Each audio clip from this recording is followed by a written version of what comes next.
Hello నమస్తే అండి. మెంతి కూరకు వేశాను కదండి.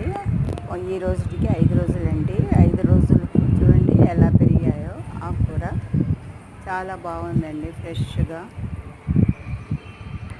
ఒక 5 డేస్ పడుతుందండి ఆకు రావడానికి. ఇప్పుడు 2 ఆకులు వచ్చాయి. ఇంకొక 3 రోజులు ఉంటే 3 ఆకులుగా వస్తాయన్నమాట. చాలా బాగుంటుందండి, ఫ్రెష్గా మనం ఇంట్లోనే చేసుకోవచ్చు, ఆర్గానిక్గా. చూసారుగా పచ్చగా చాలా బాగుందండి.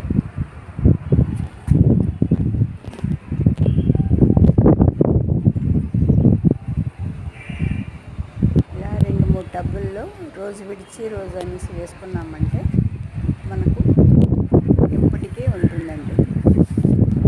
ఇంట్లోనే ఒకటి తర్వాత ఒకటి అనేసి. లైక్ చేసి సబ్స్క్రైబ్ చేయండి. చేయని వాళ్ళు సబ్స్క్రైబ్ చేయండి, కామెంట్ చేయండి, షేర్ చేయండి. థ్యాంక్ యూ అండి.